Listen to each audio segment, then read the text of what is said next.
नमस्कार प्यारे बच्चों, आज की इस मैथ्स की ऑनलाइन कक्षा में आप लोगों का बहुत बहुत स्वागत है। जैसा आपको मालूम है कि पिछले लेक्चर में हमने आपके साथ कक्षा 9 का 6.1 एक्सरसाइज को कंप्लीट किया था। आज हम आपके लिए प्रश्नावली 6.2 लेके आए हैं। बहुत ही सरल सी एक्सरसाइज है। अगर आप लोगों को बेसिक समझ में आ गया तो आपको इसका बेसिक अच्छे से समझना है। जब आपको बेसिक समझ में आ जाएगा तो सवाल, मेरा विश्वास मानिए, अपने आप से हो जाएंगे। ठीक है, तो उसी बेसिक के अंदर सबसे पहली चीज हमारे पास आती है, उसका नाम है तिर्यक रेखा। समय बचाने के लिए मैंने इसको पहले से लिखा है, समझा मैं अब आपको देता हूं। ये तिर्यक रेखा, जब हम सवाल करेंगे तो वहां लिखा आएगा तिर्यक रेखा। आपको मतलब समझना है तिर्यक रेखा का मतलब क्या है। आपसे कहते हैं एक ऐसी रेखा जो दो या दो से अधिक रेखाओं को भिन्न भिन्न बिंदुओं पर काटती है, उसे हम लोग तिर्यक रेखा कहते हैं। उदाहरण के लिए हमारे पास दो रेखाएं हैं, एक रेखा M है और एक रेखा N है। एक तीसरी रेखा L है जो इन दोनों रेखाओं को दो अलग अलग बिंदुओं पे P और Q पे काटती है। तो जो ये L रेखा है, ये L रेखा हमारे पास क्या कहलाएगी?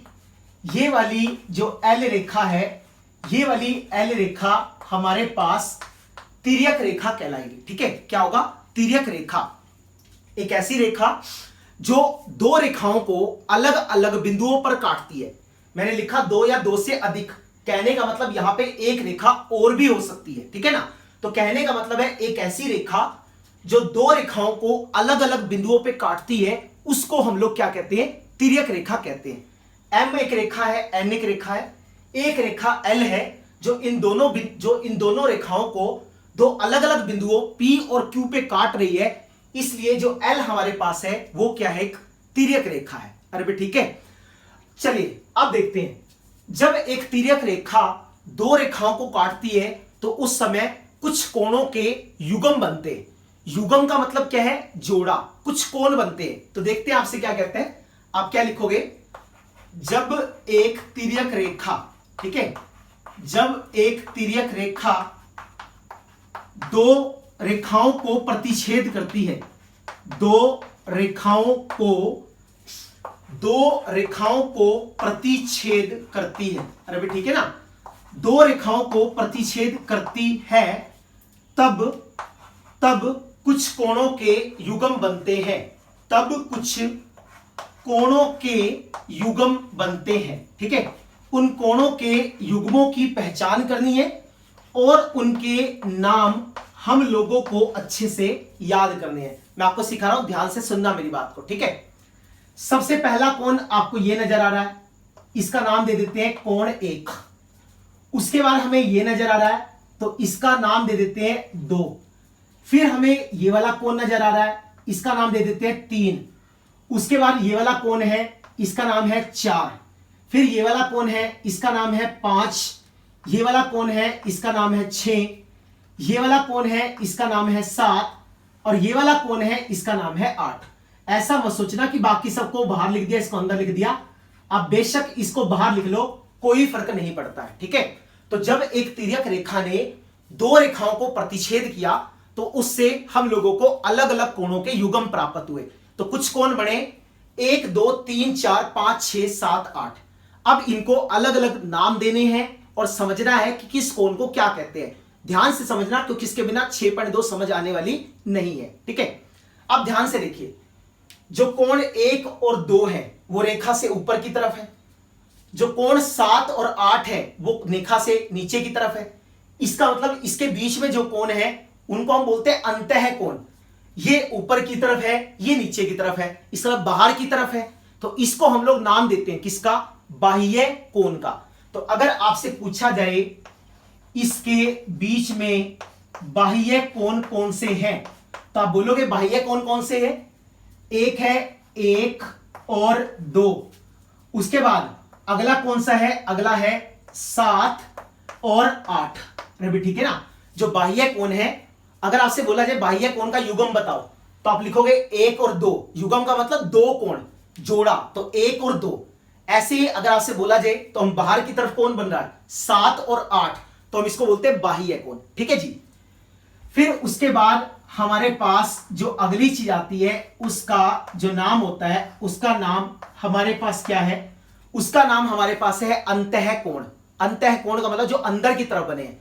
अगर मैं ध्यान से देखूं तो अंदर की तरफ 3 और 4 बना है और 5 और 6 बना है। तो कोई अगर आपसे पूछेगा अंतः कोण कौन से हैं, तो अंतः कोण में आप लिखोगे कोण 3, 4 और अगले वाला कोण कौन है, कोण 5, कोण 6। अरे भाई ठीक है। अब तक हमने आपको 2 कोण समझाए हैं। सबसे पहला कोण कौन सा है, बाह्य कोण, बाहर वाले कोण। कौन कौन बन रहा है, 1, 2, 7 और 8। फिर है अंतः कोण, अंदर कौन बन रहा है, 3, 4, 5 और 6। अरे भाई ठीक है। जो बाहर बनेगा वो बाह्य कोण, जो अंदर बनेगा वो अंतः कोण। उसके बाद हमारे पास जो अगली चीज आती है उसका जो नाम होता है संगत कोण, है ना। बहुत इंपॉर्टेंट, बहुत बहुत बहुत ज्यादा इंपॉर्टेंट है। पहचान करना भी बहुत सरल है, ठीक है। कैसे करते हैं इसकी पहचान, देखो मैं गुलाबी करूंगा इन लोगों को। जैसे हमारे पास ये लिखा है, ये कोण 1 है ना, ये वाला कोण और ये वाला कोण। कहने का मतलब इस रेखा के बाहर वाला और इस रेखा के बाहर वाला, ये क्या है, ये हमारे पास है संगत कोण। इसी तरीके से अगर मैं आपसे बोलूं ये वाला कोण भी बाहर बना हुआ है, ये वाला कोण भी बाहर बना है, तो ये भी क्या है, संगत कोण है। तो अगर मैं लिखना चाहूं तो आप यहां से लिख सकते हो कोण 1, कोण 5 संगत कोणों का युग्म है। ऐसे ही जो 2 और 6 है ये भी क्या है, संगत कोणों का युग्म है। ये तो थे ऊपर वाले। अब नीचे वाले देख लो। अगर मैं नीचे वाले की बात करूंगा तो इसके नीचे कोण है 3 और इसके नीचे कोण है 7। अरे भाई ठीक है। तो कोण 3 और कोण 7 ये भी संगत कोण है। इसी तरीके से ये जो 4 है और ये जो 8 है, तो ये 4 और 8 भी क्या है, ये 4 और 8 भी संगत कोणों का युग्म है। तो ये संगत कोण है। बहुत आसान सी चीज है। ऊपर वाला, यहां का ऊपर वाला, यहां के ऊपर वाले का जो 3 है वो 7 के बराबर है और जो 4 है, सॉरी बराबर को बाद में डिस्कस करेंगे। फिलहाल तो हम ये देख रहे हैं, इसके नीचे 3 है, इसके नीचे 7 है, इसके नीचे 4 है और इसके नीचे क्या है, 8। इसको हम लोग बोलते हैं क्या, संगत कोण। अरे भाई ठीक है। उसके बाद आगे चलते हैं। नेक्स्ट हमारे पास आता है एकांतर कोण, ठीक है। एकांतर कोण भी 2 तरह के होते हैं। एकांतर कोण, उसके बीच में एक होते हैं अंतः कोण, ठीक है, और एक होता है एकांतर बाह्य कोण। एकांतर अंतः कोण और एक हमारे पास क्या है, एकांतर बाह्य कोण। भाई जो एकांतर कोण होते हैं ना, वो आपस में एक दूसरे से रुसे हुए होते हैं। रुसे हुए का मतलब एक दूसरे की तरफ पीठ करके बैठते हैं।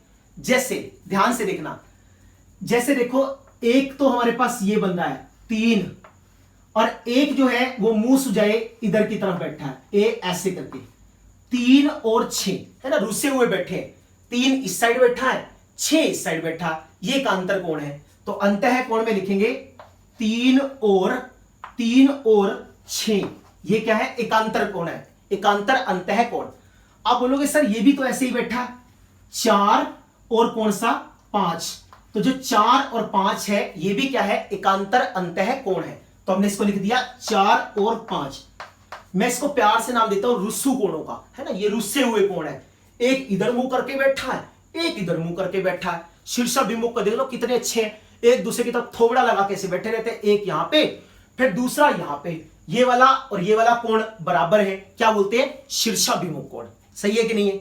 चलो फिर हमारे पास आता है एकांतर बाह्य कोण। रुसे हुए तो अभी भी है लेकिन बढ़ेंगे बाहर की तरफ। जैसे देखो ये 1 है और इस रेखा के इधर क्या है, 8। तो आप इसको लिखोगे 1 और 8। अरे भाई ठीक है। सिमिलर तरीके से अगर अगला पेयर पूछूंगा तो अगला पेयर कौन सा है, 2 और 7। तो हमने इसको लिखा 2 और 7। ये हमारे पास क्या है, एकांतर बाह्य कोण। एकांतर है और बाहर की तरफ बने हुए हैं। अरे भाई ठीक है। उसके बाद एक लास्ट चीज आती है जिसको हम कहते हैं क्या, उसको हम बोलते हैं सह अंतः कोण। सह अंतः कोण। सह अंतः कोण का मतलब है जो तिर्यक रेखा के एक और बने हुए कोण है, ठीक है। हम इसको ऐसे भी लिखते हैं, तिर्यक रेखा के एक और बने अंतः कोण। एक और बने अंतः कोण। अरे भी ठीक है। तिर्यक रेखा के एक और बने अंतः कोण। तो बोलो कौन से बने। अगर मैं ध्यान से देखो ये वाला कोण जिसको मैंने अब नीला किया है और ये वाला कोण, ये तिर्यक रेखा के इधर बन रहा है और दोनों के बीच में बन रहा है, तो इसको बोलते हैं तिर्यक रेखा के एक और बने अंतः कोण। कौन कौन से हैं? वो अंतः कोण हमारे पास हैं 3 और 5। अरे भाई ठीक है। अब बोलोगे सर अगर ये बन रहे हैं तो कोण तो ये वाले भी बन रहे हैं, ये वाले 4 और 6 है ना, तो हम इसको भी लिख देते हैं। तो हमारे पास बनेंगे 4 और 6। इसको बोलते हैं तिर्यक रेखा के एक और बने अंतः कोण। क्या बोलते हैं? तिर्यक रेखा के एक और बने अंतः कोण। और शीर्षाभिमुख के बारे में तो आपको मालूम ही है, जैसे 1 और 4 है शीर्षाभिमुख है, 2 और 3 है शीर्षाभिमुख है। हमने आपको सिखाया था शीर्षाभिमुख कोण बराबर होते हैं। 5 8 के बराबर है शीर्षाभिमुख है, 6 7 के बराबर है ये भी शीर्षाभिमुख है।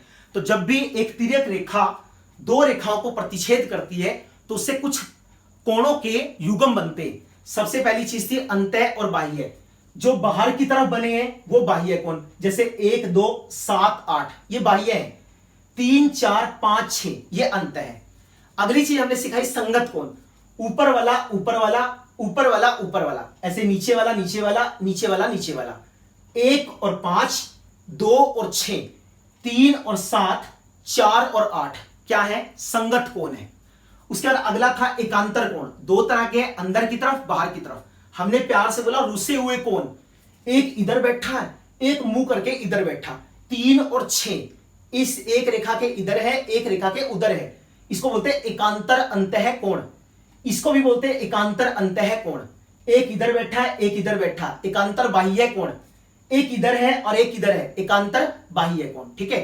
फिर था तिर्यक रेखा के एक और बने अंतः कोण। तो तिर्यक रेखा के एक तरफ दो बीच में कोण बन रहे, इन दोनों रेखाओं के बीच में। तिर्यक रेखा के इस तरफ कौन कौन से कोण है? 3 और 5। और इस तरफ कौन से हैं? 4 और 6। तो 3 और 5 भी अंतः कोण है, 4 और 6 भी जो है वो अंतः कोण है। पहले तो आपको ये सारी चीजें अच्छे से समझ में आनी चाहिए। जब ये सारी चीजें अच्छे से समझ में आएंगी तभी आपको अगले वाली चीजें भी समझ में आएंगी। चलिए जिसके बाद आगे चलते हैं। फिर चलिए जिसके बाद आगे चलते हैं। नेक्स्ट हमारे पास 2 अभिगृहित है। अभिगृहित का मतलब है जिसको सिद्ध करने की आवश्यकता नहीं है, ये पहले से ही सिद्ध है। हम लोगों को सिर्फ और सिर्फ इसका इस्तेमाल करना है। किसका? अभिगृहित का। अरे भी ठीक है, पढ़ते हैं अभिगृहित क्या कहता है। आपसे कहते हैं यदि एक तिर्यक रेखा दो समांतर रेखाओं को प्रतिच्छेद करे, जैसे हमारे पास ये है, दो समांतर रेखाएं हैं, इसका नाम है L और जो इसका नाम है वो क्या है? M। पिछली बार कोई भी दो रेखाएं थी, इस बार समांतर रेखाएं हैं। ये हमारे पास कोई भी एक तिर्यक रेखा है, इसका नाम मैंने क्या दे दिया? N दे दिया। ठीक है। L और M कोई भी दो रेखाएं हैं। एक तिर्यक रेखा N है जो इसको काटती है, समांतर रेखाओं को। आपसे कहता है तो संगत कोणों का प्रत्येक युग्म बराबर होता है। अभी मैंने आपको सिखाया था ये कोण 1 है, ये कोण 2 है, तो ये क्या है? संगत कोण है। तो कहता है कि अगर L रेखा M रेखा के बराबर है तो सारे के सारे संगत कोण बराबर होते हैं। इसका मतलब जो कोण 1 है वो 2 के बराबर होगा। इसी तरीके से ये हमारे पास 3 है और ये हमारे पास क्या है? 4 है। तो आप इसको लिखोगे कोण 3 जो है वो कोण 4 के बराबर है। कोण 3 और 4 भी संगत कोण होते हैं। ठीक है। इसी तरीके से अगर आपसे बोला जाए ये वाला 5 है और ये वाला 6 है तो ये दोनों भी संगत कोण है, तो 5 हमारे पास 6 के बराबर होगा। सिमिलर तरीके से ये वाला कोण क्या है? 7 और ये वाला कोण क्या है? 8। तो आप इसको लिखोगे 7 8 के बराबर होगा। कहने का मतलब इसको हमें सिद्ध करने की आवश्यकता नहीं है, ये हमें रिजल्ट की तरह याद रखना है। यूनिवर्सल ट्रूथ है कि अगर कोई भी दो समांतर रेखाओं को एक तिर्यक रेखा काटती है तो एक तरफ जो भी संगत कोण बनते हैं वो हमेशा बराबर होते हैं। लेकिन ध्यान रखना रेखाओं का समांतर होना बहुत जरूरी है। ठीक है। इससे पिछले में जब आपको पढ़ा रहा था तो एक थोड़ी सी गलत चीज पढ़ाई गई मेरे से, मैं उसको करेक्ट कर रहा हूं। अभी मैं उस वीडियो को देख रहा था, उसमें गलत क्या पढ़ाया गया। मैंने पिछली बार आपसे बोला था 5 और 7 जो है वो अंतः कोण है। 5 7 अंतः नहीं है, 5 और 2 है, 7 और 4 है। तो उसको ठीक कर लेना आप लोग। ठीक है। आप लिख लेना 5 और 2, इसी तरीके से 7 और 4, ये वाले जो कोण है, ये वाले कोण हमारे पास अंतः कोण है। जो थोड़ी देर पहले मैंने पढ़ा है ना, उसमें गलत लिखा गया मेरे से, मैंने वहां पे लिख दिया 5 और 7 अंतः कोण है, 2 और 4 है, वो गलत है, उसको ठीक कर लेना। 5 और 2 अंतः है, 4 और 7 अंतः कोण है। अरे भाई ठीक है, तो बड़ी सिंपल सी और बड़ी आसान सी चीज है कि अगर कोई भी एक तिर्यक रेखा किसी भी दो समांतर रेखाओं को प्रतिच्छेद करती है तो संगत कोणों का प्रत्येक युग्म जो है वो बराबर होता है। कहने का मतलब अगर L रेखा M रेखा के समांतर है तो कोण 1 कोण 2 के बराबर होगा, कोण 3 कोण 4 के बराबर होगा, 5 6 के बराबर होगा, 7 8 के बराबर होगा, क्योंकि ये संगत कोण है। सिद्ध करने की आवश्यकता नहीं है, बस आपको याद रखना है, क्योंकि ये अभिगृहित है। अभिगृहित का मतलब जो हमें मिले हैं, जो हमें पता है कि ये सही होते हैं, हमें सिद्ध करने की आवश्यकता नहीं। जैसे आपको बोलता है कि जो 1 है वो 0 से बड़ा होता है, क्या हम उसको सिद्ध करते हैं? हमें पता है 1 तो 0 से बड़ा होता है। ऐसी चीजें हैं जिनको सिद्ध नहीं करना होता, हमें सिर्फ समझना है कि कहना क्या चाहता है। अभिगृहित नंबर 6.4 वो इसका विलोम है। आपसे कहते हैं यदि एक तिर्यक रेखा दो रेखाओं को इस प्रकार प्रतिच्छेद करती है, कहने का मतलब दो रेखाएं हैं, उन दो रेखाओं को एक तिर्यक रेखा ने काटा, ये L, ये M, ये N। आपसे कहते हैं कि अगर संगत कोणों का एक युग्म बराबर है, इसका मतलब अगर कोण 1 कोण 2 के बराबर है ना, अगर कोण 1 जो है वो कोण 2 के बराबर है तो M रेखा N रेखा के समांतर होगी। तो आप लिख देंगे इसलिए जो M रेखा है वो N रेखा के क्या होगी? समांतर होगी। अरे भाई ठीक है, तो ये दो अभिगृहित है, अच्छे से याद कर लेना। आज के बाद मुझे ये भी याद करना है कि अगर मुझे किसी भी दो रेखाओं को समांतर दिखाना है तो मैं बस ये कह दूंगा कि संगत कोण बराबर है, और संगत कोण अगर बराबर हो जाए तो वो दोनों की दोनों रेखाएं कैसी बन जाती है? समांतर बन जाती है। तो दो चीजें हमें याद करनी है, अगर दोनों रेखाएं समांतर है, एक तिर्यक रेखा काटती है तो संगत कोण बराबर होते हैं। उसका उल्टा क्या है? अगर संगत कोण बराबर है तो दोनों की दोनों रेखाएं समांतर होती है। इसको हम एज ए रिजल्ट यूज करेंगे, तो आपको ये सारी चीजें अच्छे से समझ में आनी चाहिए। ठीक है जी, चले इसके बाद आगे, इसके बाद नेक्स्ट चलते हैं आगे। देखिए जी, इसके बाद प्रमेय नंबर 6.2 को देखते हैं। प्रमेय नंबर 6.2 क्या कहता है? यदि एक तिर्यक रेखा दो समांतर रेखाओं को प्रतिच्छेद करे तो एकांतर अंतः कोणों का प्रत्येक युग्म बराबर होता है। ठीक है, जो भी एकांतर कोण बनते हैं उनका जो युग्म होता है वो क्या होता है? बराबर होता है। तो सबसे पहले हम इसमें देखेंगे एकांतर कोण है कौन से। देखो एकांतर कोण एक तो हमारे पास ये है, एक हमारे पास ये है, इसका मतलब ये दोनों के दोनों पीले वाले कोण बराबर होने चाहिए, और एक हमारे पास ये नीले वाले कोण है, ये नीले वाले कोण बराबर होने चाहिए, क्योंकि हमने आपको सिखाया था एकांतर अंतः कोण, अंदर की तरफ रुसे हुए कोण, एक रेखा के उधर एक रेखा के इधर। ठीक है, इसको बराबर करना। इसका मतलब मेरे को लेके आना है कोण 1 2 के बराबर है और कोण 3 जो है वो 4 के बराबर है, यही मतलब हुआ। तो चलिए सिद्ध करते हैं इसको। सबसे पहले आप लिखेंगे दिया है, तो दिया है में आप क्या लिखोगे? दिया है में लिखोगे रेखा M रेखा N के समांतर है। अरे भाई ठीक है, रेखा M रेखा N के समांतर है। L एक तिर्यक रेखा है। अरे भाई ठीक है, L एक तिर्यक रेखा है, किसके लिए? M और N के लिए। हम लोगों को सिद्ध करना है, हम लोगों को सिद्ध करना है। अब मुझे बताओ क्या सिद्ध करना है? एकांतर अंतः कोण बराबर होते हैं, तो एकांतर अंतः कोण कौन से हैं? 1 और 2।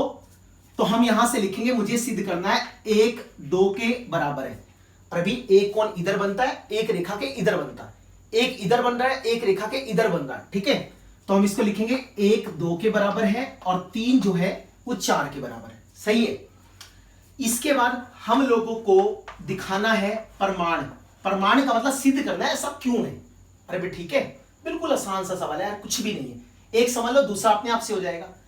अगर मान लो मैं इस वाले कोण को 4 मान लूं, ये वाला कोण 4 है, तो आपको अच्छे से मालूम है 4 और 3 एक दूसरे की तरफ मुंह करके बैठे हैं, ऐसे कोणों को शीर्षाभिमुख कोण कहते हैं, और शीर्षाभिमुख कोण बराबर होते हैं, पहली एक्सरसाइज में सीखा था। तो आप यहां से लिख दो कोण 4 कोण 3 के बराबर है। मुझे बताओ क्यों है?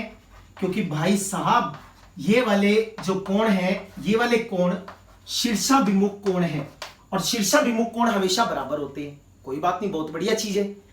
अब मुझे देख के ये बताओ, ये वाला जो 4 कोण है और जो ये वाला, सॉरी 4 तो हम पहले दे चुके ना नाम, इसको 5 का नाम दे दो। ये 5 है, 5 का नाम दे दो, ठीक है। तो आप यहां से लिख दो कि जो 5 है वो 3 के बराबर है ना, 4 हम पहले दे चुके हैं तो 5 दे दो, तो 5 3 के बराबर है।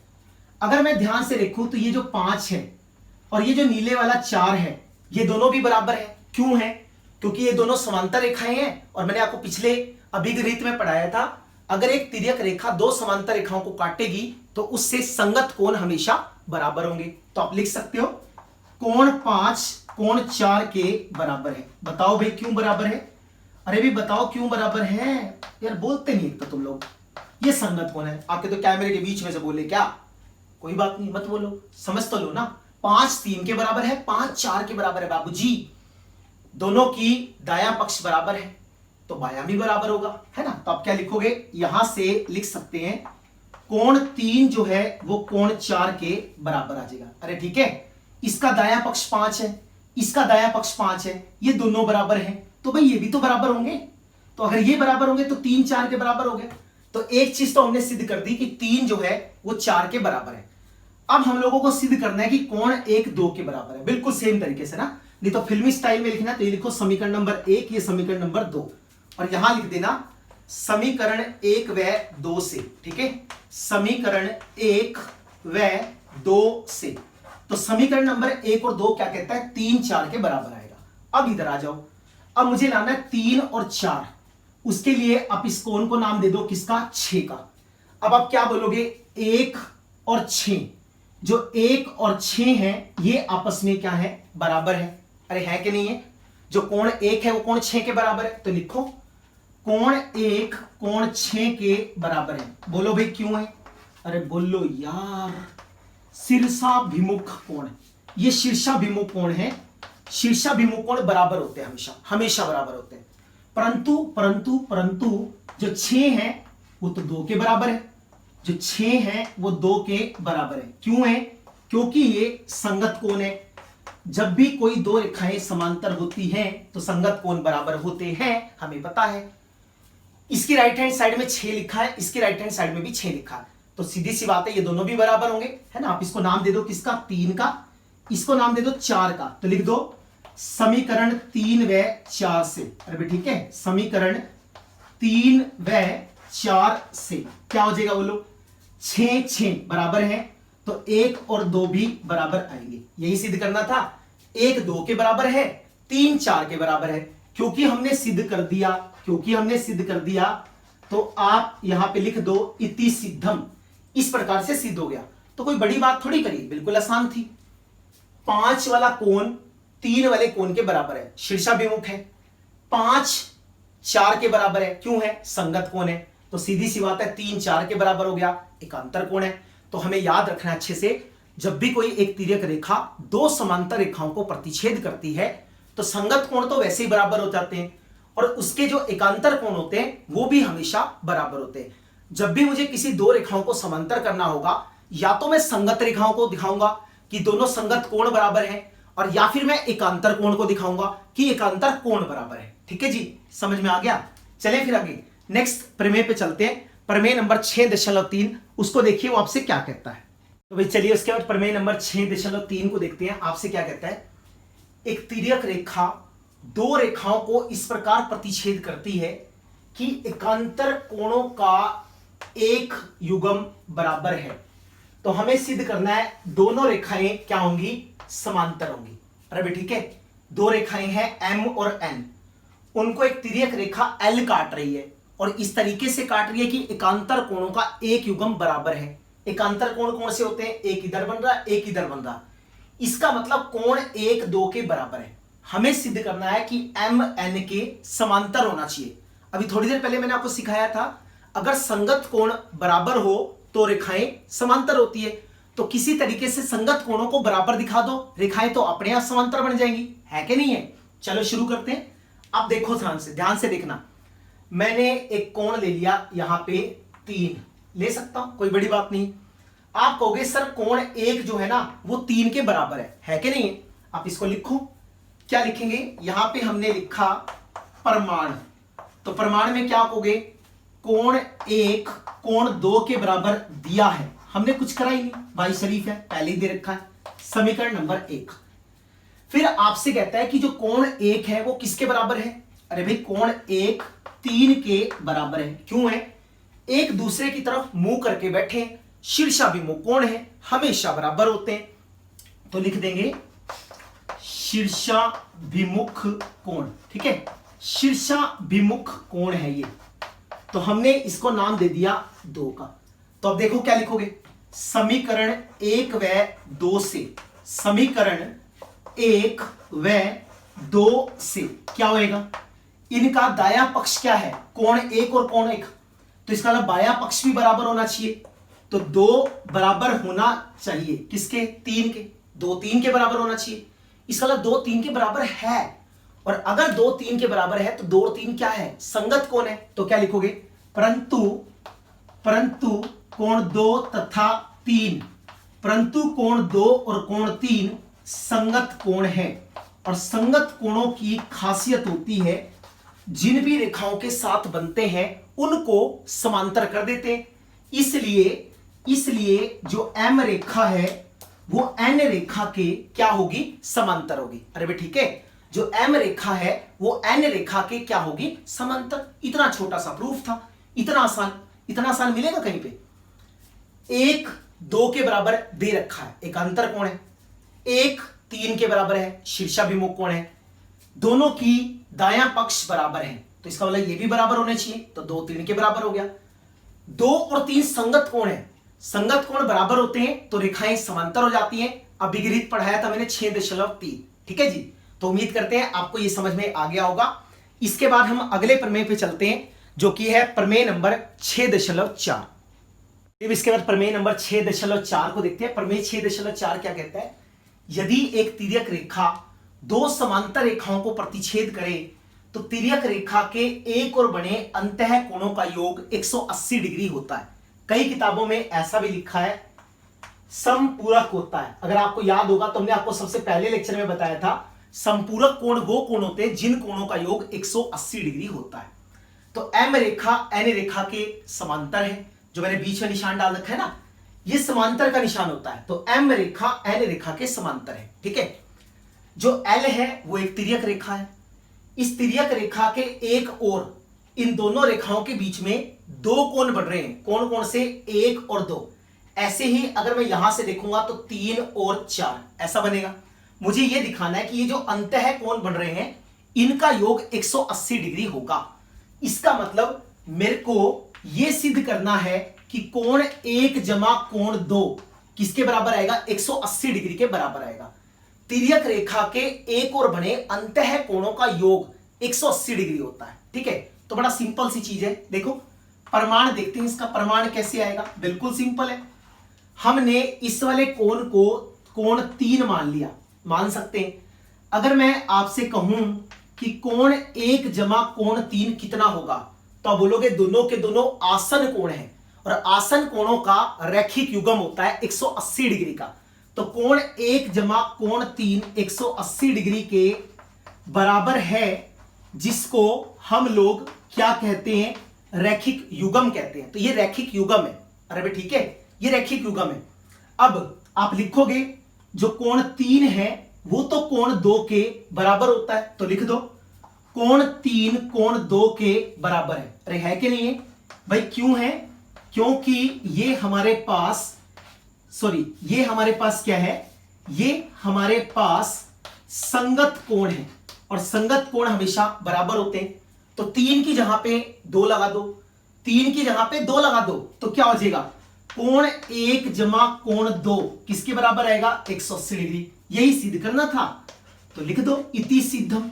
अरे ये कोई सवाल है क्या? नकली सवाल है। कोण 1 जमा 2 को 180 का दिखाना था, हमने कहा 3 जमा 1 180 का है। सही है, 3 2 के बराबर है क्योंकि संगत कोण है, तो 3 2 के बराबर आना चाहिए। और अगर 3 2 के बराबर आएगा तो सीधी सी कहानी है, M रेखा जो है 1 और 2 का मान कितना आ जाएगा? 180 आ जाएगा जोड़ के। ठीक है, समझ में आ गया। इसके बाद हम आगे चलते हैं, इससे नेक्स्ट देखते हैं नेक्स्ट में आपसे क्या कहता है। चलिए, जिसके बाद प्रमेय नंबर 6.5 को देखते हैं। यदि एक तिर्यक रेखा दो रेखाओं को इस प्रकार प्रतिच्छेद करे कि एक और बने अंतः कोणों का योग समपूरक हो तो सिद्ध कीजिए दोनों रेखाएं समांतर होती हैं। हमारे पास दो रेखाएं दे रखी हैं, एक M है और एक N है। एक तिर्यक रेखा उसको आके काट रही है, इसके एक तरफ अंतः कोण बन रहे हैं। इन अंतः कोणों का जो योग है वो 180 डिग्री है।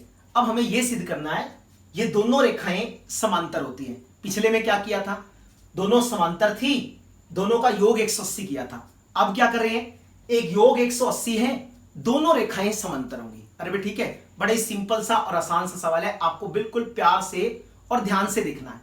अगर मुझे इसको समांतर करना है तो सीधी सी बात है, या तो संगत कोण बराबर दिखाऊंगा या तो एकांतर कोण दिखाऊंगा। तो संगत कोण को पिक्चर में लाने के लिए मैंने लिख दिया ये 4 है। अरे भाई ठीक है, अब आप क्या लिखोगे, सबसे पहले आप लिखोगे कोण 1 कोण 2 के बराबर, कोण 1 में कोण 2 को जोड़ो 180 डिग्री के बराबर है। भाई क्यों है, क्योंकि हमें दे रखा है, सीधी सी बात है, दे रखा है 1 और 2 180 है। उसके बाद अगर मैं आपसे ये पूछूं, ये बताओ 1 और 4 कितना है, तो आप वो भी बता सकते हो। 1 और 4 एक ही रेखा के ऊपर बन रहे हैं, उनके कोणों का योग भी 180 डिग्री है। उसको किसका नाम दिया, उसको हमने नाम दिया किसका, रैखिक युग्म का। ये तो रैखिक युग्म है कि नहीं है भाई, दोनों आसन कोण है, एक ही रेखा पे बन रहे हैं, दोनों के बीच में एक किरण उभयनिष्ठ है, तो दोनों का योग 180 डिग्री होगा। पहले लेक्चर में सिखाया था। अब देखो ये भी 180 है, ये भी 180 है, इसको लिख लो समीकरण नंबर 1 समीकरण नंबर 2। तो क्या लिखेंगे आप, यहां लिखना समीकरण 1 व 2 से। अरे भाई ठीक है, समीकरण 1 व 2 से क्या आएगा बोलो, ये भी 180 डिग्री के बराबर है, ये भी 180 डिग्री के बराबर है, तो ये बराबर होने चाहिए आपस में। इसका मतलब कोण 1 जमा 2 कोण 1 जमा 4 के बराबर आएगा। आएगा कि नहीं आएगा, बिल्कुल आएगा, क्योंकि ये भी 180 है, ये भी 180 है। तो कोण 1 प्लस का 1 प्लस का इधर लेके आऊंगा माइनस का, तो ये इससे कट जाएगा, तो कोण 2 4 के बराबर आ जाएगा। अब 2 और 4 को ध्यान से देख के मुझे बताओ कौन से कोण है। जो 4 है और जो 2 है वो हमने आपको सिखाया था संगत कोण है, तो आप क्या लिखोगे, परंतु ये संगत कोण है। अरे भाई ठीक है, परंतु ये संगत कोण है, और इसकी खासियत है जिन रेखाओं के साथ बनते हैं उनको क्या कर देते हैं, समांतर कर देते हैं। तो इसका मतलब जो M रेखा होगी वो N रेखा के समांतर होगी, और अगर समांतर होगी तो हम उसको क्या कहेंगे, हम कहेंगे इति सिद्धम।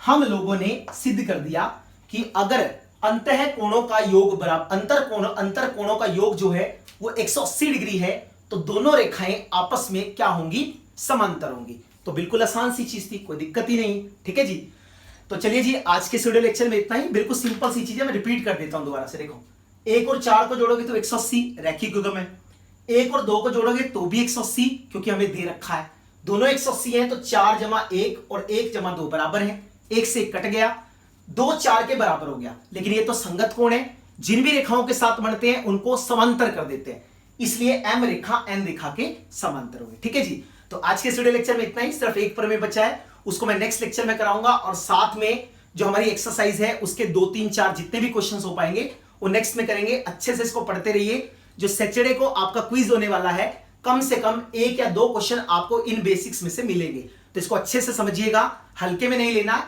जितनी चीज मैंने लिखवाई वो सारी आपको अपनी फेयर कॉपी में लिखनी है। ठीक है जी, तो आज के वीडियो लेक्चर में इतना ही। वीडियो पसंद आई हो तो वीडियो को लाइक करना बिल्कुल मत भूलिए। चैनल को सब्सक्राइब नहीं किया तो अभी के अभी चैनल को सब्सक्राइब कर दीजिए, और अपने फ्रेंड सर्कल में भी बताइए, ताकि वो लोग भी घर बैठ के शांति से अपनी पढ़ाई कर सके। इसी प्रकार हमारे साथ जुड़े रहिए। नेक्स्ट वीडियो में मिलेंगे, तब तक के लिए बेस्ट ऑफ लक।